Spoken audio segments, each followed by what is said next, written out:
All right, now we're doing the last chapter.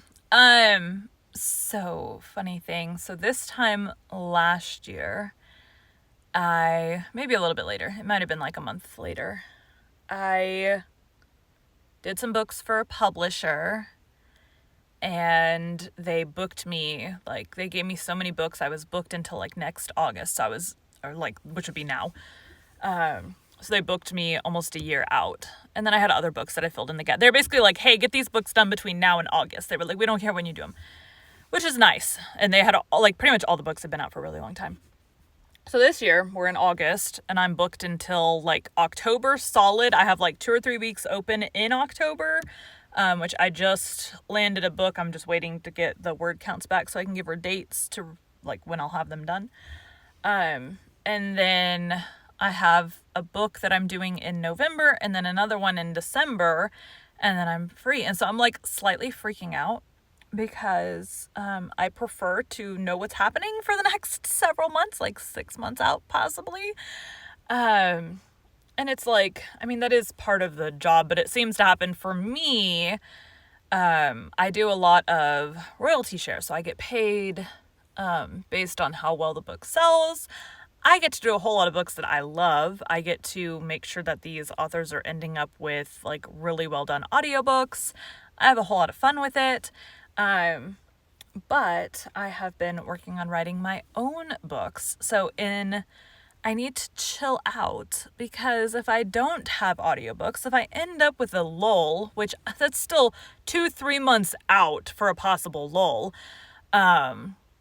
I can just work on my own stuff more. But I have pretty much every confidence that I will end up booking up that time. It's just a matter of, in fact, today I need to do 3 auditions when I get in here later today. All right, let's do this.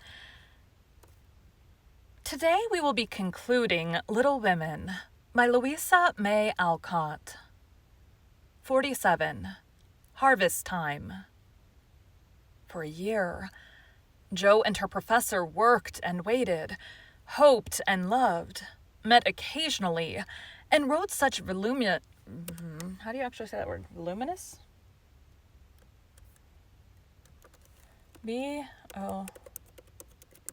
Voluminous? Yeah, voluminous. And wrote such voluminous letters that the rise in the price of paper was accounted for, Laurie said. The second year began rather soberly, for their prospects did not brighten, and Aunt March died suddenly. But when their first sorrow... That was really weirdly said.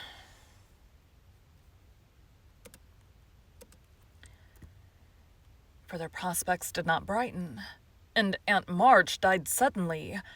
But when their first sorrow was over, for they loved the old lady in spite of her sharp tongue, they found they had cause for rejoicing, for she had left Plumfield to Jo, which made all sorts of joyful things possible. It's a fine old place, and will bring a handsome sum, for of course you intend to sell it, said Laurie, as they were all talking the matter over some weeks later. No, I don't, was Jo's decided answer, as she petted the fat poodle whom she had adopted out of respect to its former mistress.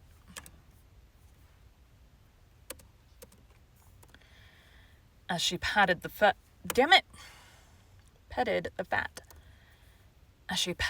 poodle whom she had adopted out of respect to his former mistress. You don't mean to live there? Yes, I do. My dear girl, it's an immense house, and will take a power of money to keep it in order. The garden and orchard alone need 2 or 3 men, and farming isn't in Bear's line, I take it. He'll try his hand at it there if I propose it. And you expect to live on the produce of the place. Well, that sounds what is this word?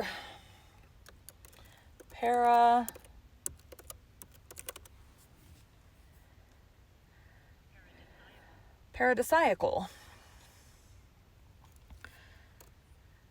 Well, that sounds paradisiacal, but you'll find it desperate hard work. The crop we're going to raise is a profitable one. And Jo laughed. And what is this fine crop to consist, ma'am? Boys. I want to open a school for little lads. A good, happy, home-like school with me to take care of them and Fritz to teach them. "There's a truly Joeyan plan for you. Isn't that just like her?" cried Laurie, appealing to the family, who looked as much surprised as he. "I like it," said Mrs. March decidedly. "So do I," added her husband, who welcomed the thought of a chance for trying the Socratic method of education on modern youth. "It will be an immense care for Joe," said Meg, stroking the head of her one all-absorbing son. Mr. Lawrence. "Thank you, ma'am. It will be, nope. Joe can do it and be happy in it. It's a splendid idea. Tell us all about it," cried Mr. Lawrence, who had been longing to lend the lovers a hand, but knew that they would refuse his help. "I knew you'd stand by me, sir. Amy does too, I see it in her eyes, though she prudently waits to turn it over in her mind before she speaks. Now, my dear people," continued Joe earnestly, "just understand that this isn't a new idea of mine, but a long-cherished plan. Before my Fritz came, I used to think how, when I'd made my fortune and no one needed me at home, I'd hire a big house and pick up some poor forlorn lads, who hadn't any mothers, and take care of them, and make life jolly for them before it was too late. I see so many going to ruin, for want of help at the right minute. I love so... Ow! My nose is tickling me. I love so to do anything for them. I seem to feel their wants and sympathize with their troubles. And oh, I should so like to be a mother to them." Mrs. March held out her hand to Joe, who took it, smiling with tears in her eyes, and went on in the old enthusiastic way which they had not seen for a long while. "I told my plan to Fritz once, and he said it was just what he would like, and agreed to try it when we got rich. Bless his dear heart, he's been doing it all his life. Helping poor boys, I mean. Not getting rich. That he'll never be. Money doesn't stay in his pocket long enough to lay up any. But now, thanks to my good old aunt, who loved me better than I ever deserved, I'm rich. At least I feel so. And we can live at Plumfield perfectly well if we have a flourishing school. It's just the place for boys. The house is big and the furniture strong and plain. There's plenty of room for dozens inside, and splendid grounds outside. They could help in the garden and orchard. Such work is healthy, isn't it, sir? Then Fritz can train and teach in his own way, and father will help him. I can feed and nurse and pet and scold them, and mother will be my standby. I've always longed for lots of boys and never had enough. Now I can fill the house full and revel in the little dears to my heart's content. Think what luxury. Plumfield my own, and a wilderness of boys to enjoy it with me." As Jo waved her hands and gave a sigh of rapture, the family went off into a gale of merriment, and Mr. Lawrence laughed till they thought he'd have an apoplectic fit. Apoplectic. A-P-O-P-L-E-C-T-I-C. Apoplectic.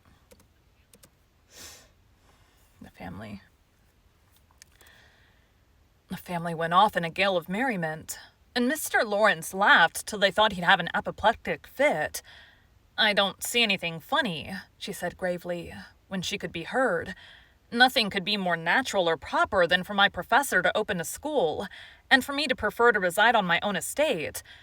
"She is putting on airs already," said Laurie, who regarded the idea in the light of a capital joke. "But may I inquire how you intend to support the establishment? If all the pupils are little ragamuffins, I'm afraid you're..." Loud airplane.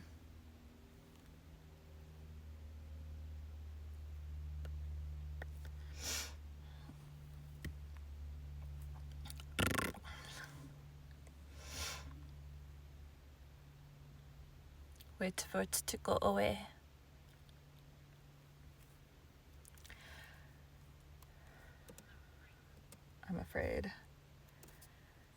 I'm afraid your crop won't be profitable in a worldly sense, Mrs. Bear. Now don't be a wet blanket, Teddy. Of course I shall have rich pupils also. Perhaps begin with such altogether. Then when I've got a start, I can take a ragamuffin or two just for a relish. Rich people's children often need care and comfort as well as poor. I've seen unfortunate little creatures left to servants, or backward ones pushed forward, when it's real cruelty. Some are naughty through mismanagement or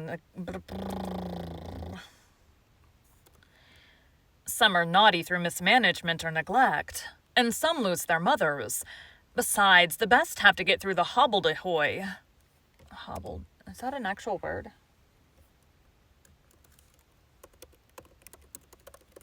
It is an actual word.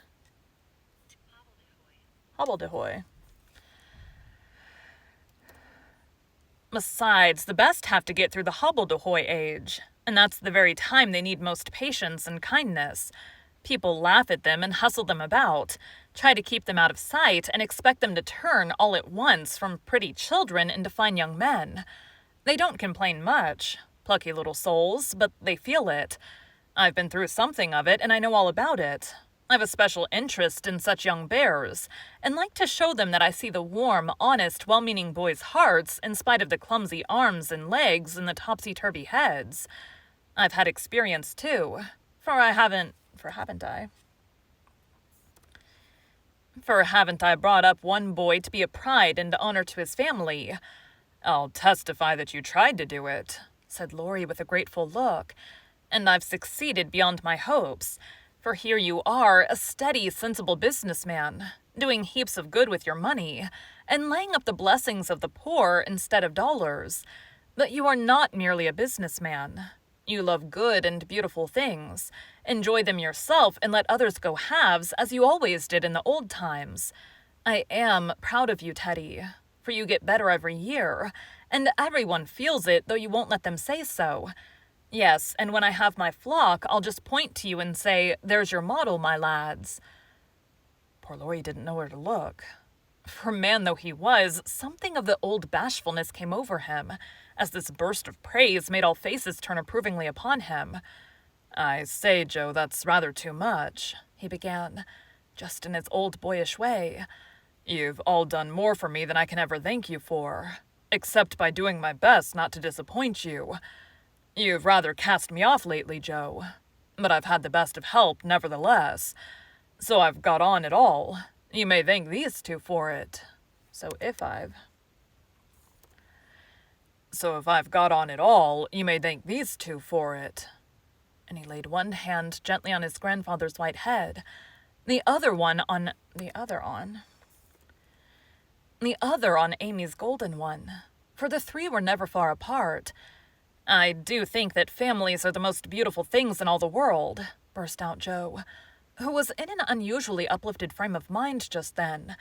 "When I have one of my own, I hope it will be as happy as the three I know and love the best. If John and my Fritz were only here, it would be quite a little heaven on earth," she added more quietly. And that night, when she went to her room after a blissful evening of family councils, hopes, and plans, her heart was so full of happiness that she could only calm it by kneeling beside the empty bed always near her own, and thinking tender thoughts of Beth. It was a very astonishing year altogether, for things seemed to happen in an unusually rapid and delightful manner. Almost before she knew where she was, Jo found herself married and settled at Plumfield. Then a family of 6 or 7 boys sprung up like mushrooms, and flourished surprisingly. Poor boys as well as rich, for Mr. Lawrence was continually finding some touching case of destitution, and begging the Bears to take pity on the child, and he would gladly pay a trifle for its support. In this way, the sly old gentleman got round proud Jo, and furnished her with the style of boy in which she most delighted. Of course it was uphill work at first, and Jo made queer mistakes, but the wise professor steered her safely into calmer waters, and the most rampant ragamuffin was conquered in the end. How Jo did enjoy her wilderness of boys, and how poor dear Aunt March would have lamented had she been there to see the sacred precincts of prim, well-ordered Plumfield overrun with Toms, Dicks, and Harrys. There was a sort of poetic justice about it, after all, for the old lady had been the terror of the boys for miles round, And now the exiles feasted freely, damn it. And now the exiles feasted freely on forbidden plums, kicked up the gravel with profane boots unreproved, and played cricket in the big field where the irritable cow with a crumpled horn used to invite rash youth to come and be tossed. It became a sort of boy's paradise, and Laurie suggested that it should be called the Bear Garten, as a compliment to its master and appropriate to its inhabitants. It never was a fashionable school, and the professor did not lay up a fortune, but it was just what Joe intended it to be. A happy, home-like place for boys who needed teaching, care, and kindness. Every room in the big house was soon full. Every little plot in the garden soon had its owner. A regular menagerie appeared in barn and shed, for pet animals were allowed, and 3 times a day Joe smiled at her Fritz from the head of a long table lined on either side, with rows of happy young faces, which all turned to her with affectionate eyes, confiding words, and grateful hearts, full of love for Mother Bear. She had boys enough now, and did not tire of them, though they were not angels by any means, and some of them caused both Professor and Professorin much trouble and anxiety. But her faith in the good spot which exists in the heart of the naughtiest, sauciest, most tantalizing little ragamuffin gave her patience, skill, and in time success. For no mortal boy could hold out long with Father Bear shining on him as benevolently as the sun, and Mother Bear forgiving him 70 times 7. Very precious to Joe was the friendship of the lads, their penitent sniffs and whispers after wrongdoing, their droll or touching little confidences, their pleasant enthusiasms,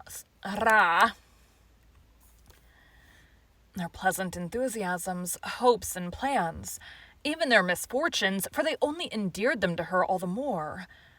There were slow boys and bashful boys, feeble boys and riotous boys, boys that lisped and boys that stuttered, 1 or 2 lame ones, and a merry little quadroon who could not be taken in elsewhere, but who was welcome to the Bear Garten. Some people predicted that his admission would ruin the school. Yes, Jo was a very happy woman there. In spite of hard work, much anxiety, and a perpetual racket, she enjoyed it heartily and found the applause of her boys more satisfying than any praise of the world. For now she told no stories except to her flock of enthusiastic believers and admirers. As the years went on, 2 little lads of her own came to increase her happiness. Rob, named for Grandpa, and Teddy, a happy-go-lucky baby who seemed to have inherited his papa's sunshiny temper, as well as his mother's lively spirit. How they ever grew up alive in that whirlpool of boys was a mystery to their grandma and aunts, but they flourished like dandelions in spring, and their rough nurses loved and served them all.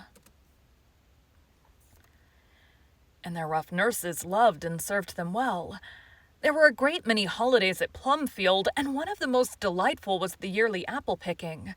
For then the Marches, Lawrences, Brooks, and Bears turned out in full force and made a day of it.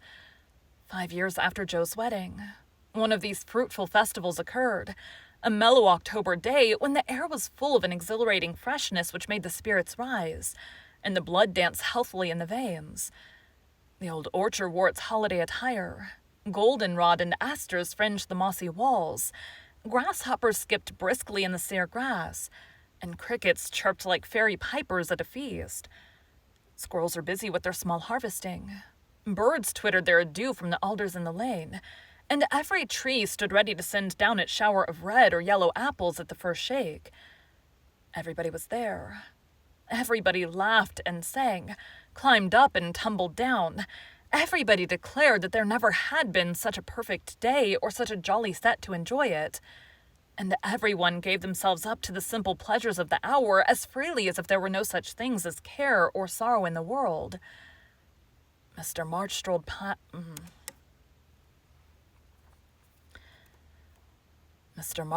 placidly about, quoting Tusser, Cowley, and Columna to Mr. Lawrence while enjoying the gentle apple's winey juice. The professor charged up and down the green aisles like a stout Teutonic knight, with a pole for a lance, leading on the boys who made a hook and ladder company of themselves, and performed and performed wonders in the way of ground and lofty tumbling.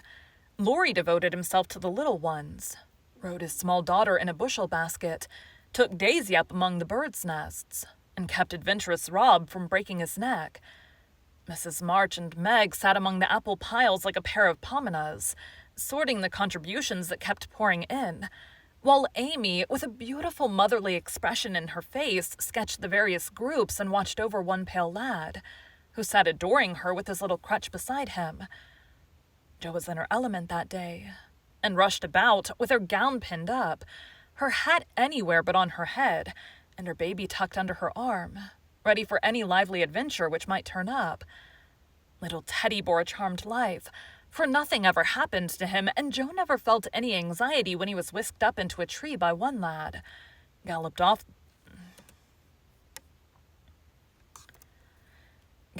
on the back of another, or supplied with sour russets by his indulgent papa, who labored under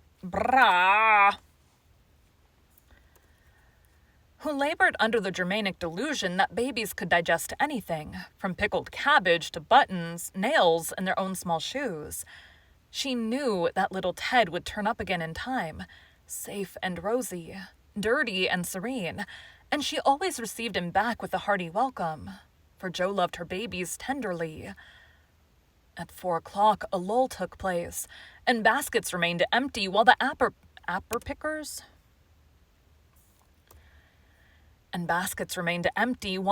pickers rested and compared rents and bruises.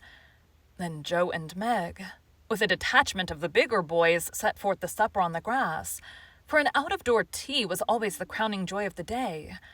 The land literally flowed with milk and honey on such occasions, for the lads were not required to sit at table, but allowed to partake of refreshment as they liked, freedom being the sauce best beloved by the boyish soul. They availed themselves of the rare privilege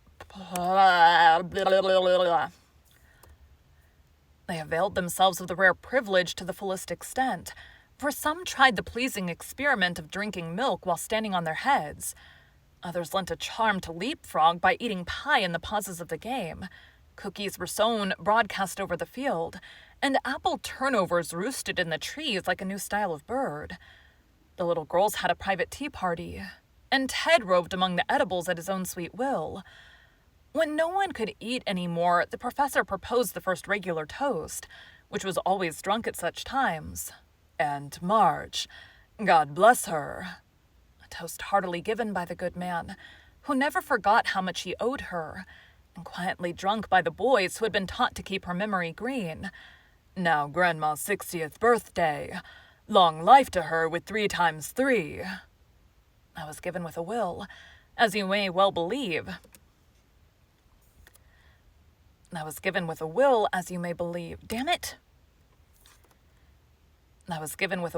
as you may well believe, and the cheering once begun, it was hard to stop it. Everybody's health was proposed, from Mr. Lawrence, who was considered their special patron, to the astonished guinea pig who had strayed from its proper sphere in search of its young master. Demi, as the oldest grandchild, then presented the queen of the day with various gifts, so numerous that they were transported to the festive scene in a wheelbarrow. Funny presents. Some of them, but what would have been defects to others' eyes, were ornaments to Grandma's, for the children's gifts were all their own. Every stitch Daisy. Damn it.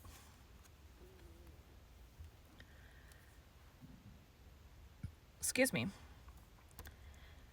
Every stitch Daisy's patient little fingers had put into the handkerchief she hemmed was better than embroidery to Mrs. March. Damn it, stomach, shut up!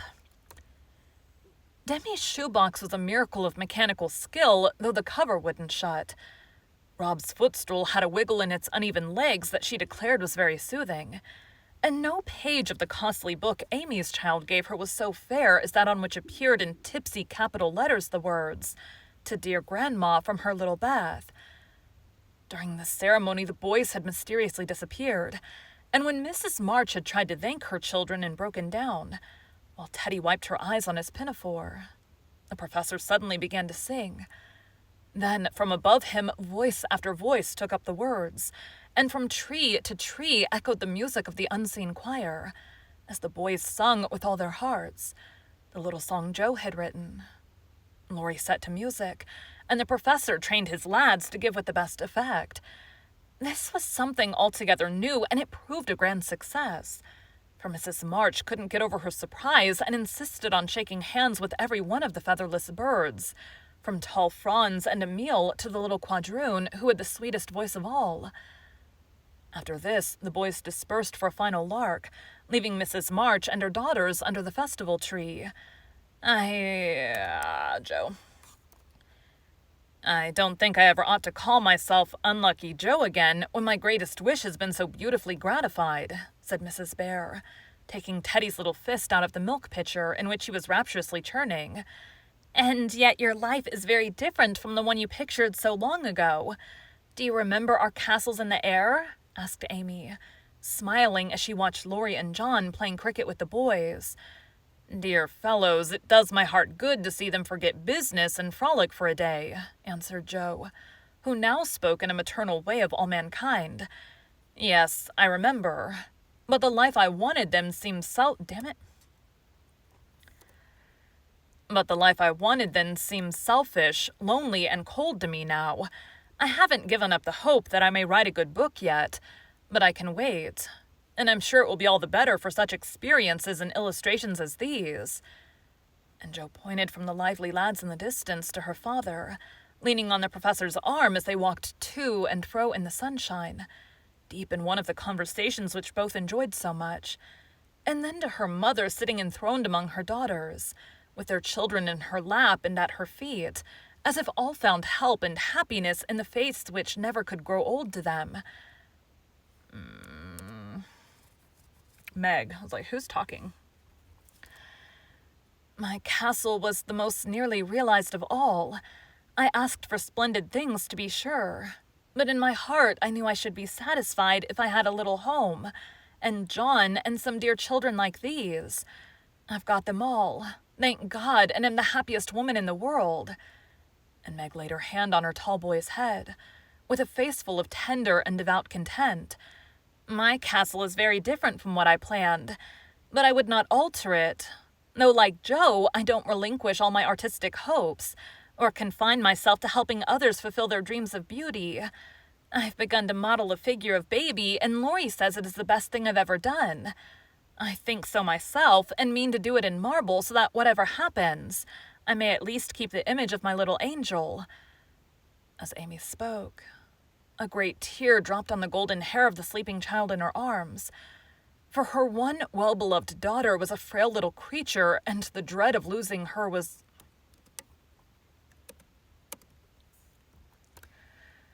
For her one well-beloved daughter was a frail little creature, and the dread of losing her was the shadow over Amy's sunshine. This cross was doing much for both father and mother, for one love and sorrow bound them closely together. Amy's nature was growing sweeter, deeper and more tender. Laurie was growing more serious, strong and firm, and both were learning that beauty, youth, good fortune, even love itself cannot keep care and pain, loss and sorrow from the most blessed. For into each life some rain must fall. Some days must be dark and sad and dreary. She is growing better. I am sure of it, my dear. Don't despond, but hope and keep happy, said Mrs. March, as tender-hearted Daisy stooped from her knee to lay her rosy cheek against her little cousin's pale one. I never ought to. Well, I have you to cheer me up, Marmee, and Laurie to take more than half of every burden, replied Amy warmly. He never lets me see his anxiety, but it is so sweet, but is so... Stomach. But is so sweet and patient with me, so devoted to Beth and such a stay and comfort to me always, that I can't love him enough. So in spite of my one cross, I can say with Meg, thank God I'm a happy woman. There's no need for me to say it, for everyone can see that I'm far happier than I deserve, added Joe, glancing from her good husband to her chubby children, tumbling on the grass beside her. Fritz is getting gray and stout. I'm growing as thin as a shadow, and am 30. We never shall be rich, and Plumfield may burn up any night, for that incorrigible Tommy Bangs will smoke sweet fern cigars under the bedclothes, though he's set himself afire 3 times already. But in spite of these unromantic facts, I have nothing to complain of, and never was so jolly in my life.